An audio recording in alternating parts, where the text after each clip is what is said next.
Level 1. The wrong place. You weren't supposed to be there. A shortcut through a parking garage. 10 minutes saved. That decision cost you everything.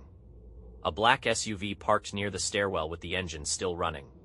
2 men standing outside it. You slow down without thinking. Then you hear the argument. One voice you don't recognize. One voice you do. Senator Richard Hale. You've seen his face on camp. He's 20 feet away from you now, screaming at a younger man against a concrete wall. You pull out your phone without thinking. Then you hear the shot, one shot. The younger man slides down the wall. Senator Hale looks at the body for 3 seconds. Then he looks up, directly at you. Neither of you moves. He doesn't chase you. He doesn't say anything. He just watches you walk away. You drive home shaking so hard you miss your exit twice. You don't call the police that night. You tell yourself you need to think first.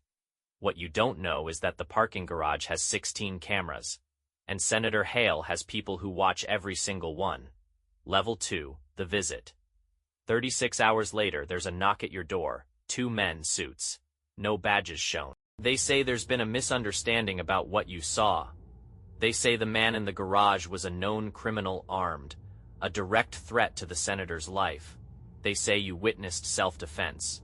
They say this very carefully, twice. Then one of them slides an envelope across your kitchen table. You don't open it while they're there. After they leave, you count it.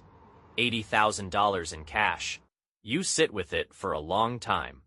You don't spend it, but you don't call the police either.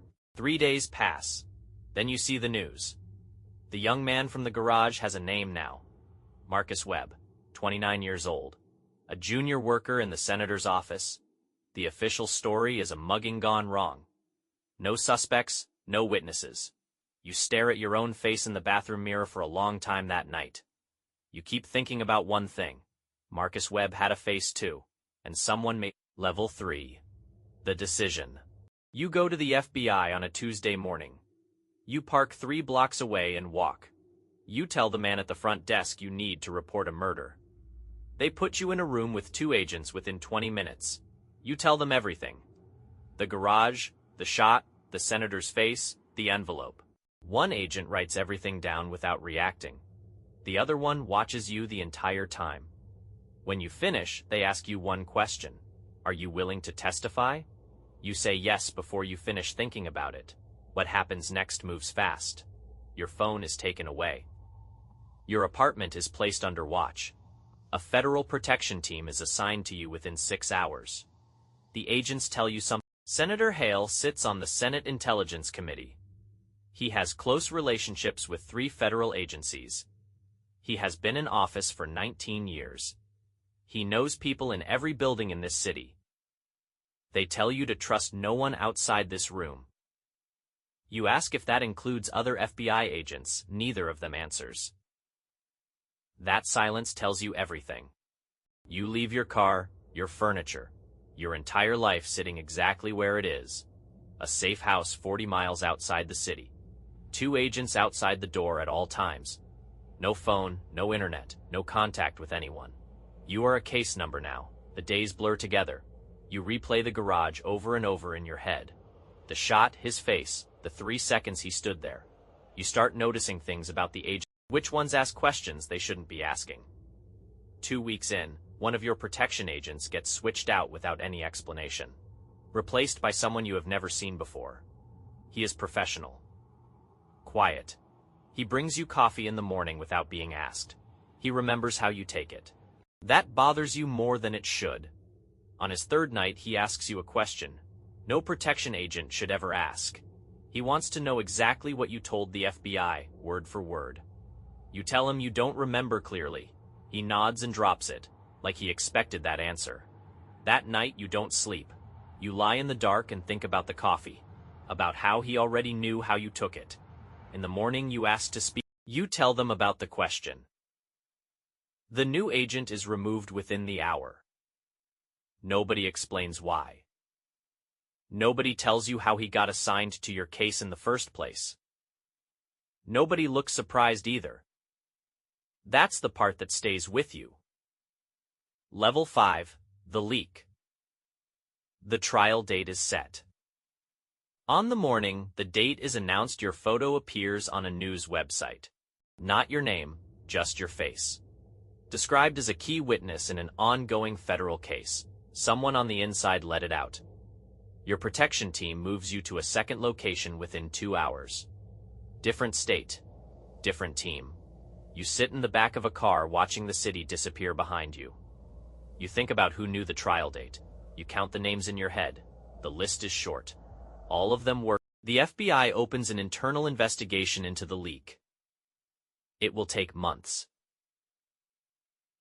You don't have months. Senator Hale's approval rating drops 4 points after the leak. His supporters hold a private event the same week. He raises $6 million in one evening. You eat alone in a hotel room and watch it on the news. He is smiling on the screen, shaking hands, the same hands that held the gun in the garage. The lead agent calls you that night. She tells you the case is still solid. She tells you your testimony is the center of everything. She tells you to hold on. You ask her honestly if she thinks you will make it to the trial.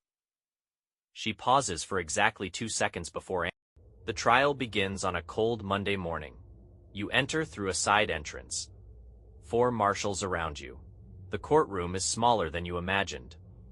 Senator Hale sits at the defense table in a dark blue suit. He looks exactly like he does on television. Calm, controlled, expensive. He doesn't look at you when you enter. That's worse somehow. You take the stand. The prosecutor walks you through everything slowly. The garage, the shot, the face. You answer every question clearly. Your voice only breaks once. When they show you a photo of Marcus Webb, 29 years old, junior worker, someone's son. The cross-examination begins at 2 p.m. The defense attorney stands up slowly. He has done this 1,000 times. You can tell by the way he moves. He starts soft. He asks about your eyesight, whether you wear glasses, whether you had been drinking that night. Simple questions with simple answers. Then he shifts. He suggests the garage was dark. You tell him there were lights near the stairwell. He suggests the lights were damaged. You tell him they were working. He pulls out a photo of the garage taken 3 days after the shooting. 2 lights are out. He asks if those were the same lights that night. You pause. You don't know. He lets that pause sit in the air for a long time. Then he moves on. He suggests your memory is unreliable. He brings up a study about eyewitness testimony. He reads from it for 4 minutes. The jury listens carefully. He suggests the FBI coached your testimony. He points out that you met with agents 11 times before the trial. 11 times. He asks what you talked about in those meetings. You tell him they were preparation sessions. He smiles and says, "That's another word for coaching." The prosecutor objects. The judge sustains it. But the jury already heard it. He suggests you have personal reasons to destroy a powerful man. He brings up an old parking ticket you never paid. A noise complaint from 3 years ago. A social media post where you criticized the senators. He builds a picture slowly. Piece by piece. A person with a grudge. Person who saw an opportunity. You sit through all of it without moving. You answer every question the same way. You tell them what you saw. Nothing more. Nothing less. He says the word powerful. Like it should mean something to you. Like power is a reason to live, and the truth has a way of sounding different from everything else. The cross-examination ends at 6 p.m. 4 hours. You walk back to your seat and don't look at Senator Hale. You already looked at him once in a parking garage. That was enough. The jury deliberates for 3 days. You sit in a federal building 2 miles away and wait. You don't eat much. You don't sleep much. You just sit and think about a parking garage and a shot you were never supposed to hear. On the 3rd afternoon, your lawyer gets the call. Guilty. Senator Richard Hale is convicted of first-degree murder. Sentenced to life without parole. You don't celebrate. You sit in a government-issued chair in a government-issued room and feel something you can't name. Not relief exactly. After, the case closes. But your life doesn't go back. Your name was in the leak. Your face was on the internet. The senator's network doesn't disappear with the conviction. The marshals recommend you stay in protection for at least 2 years. You agree. You think about Marcus Webb sometimes. 29 years old. He saw the same thing you saw. He just didn't make it to a Tuesday morning FBI office. 3 years later, Senator Hale dies in federal prison. Heart attack. It makes the news for one day. By evening, the story is already gone, replaced by something else. The world moves fast. You're still living under a name that isn't yours in a city you didn't choose, but you're alive. And somewhere in a federal court file your testimony still exists. Proof that one person stood in a parking garage, saw something they weren't supposed to see, and told the truth anyway. That has to be enough.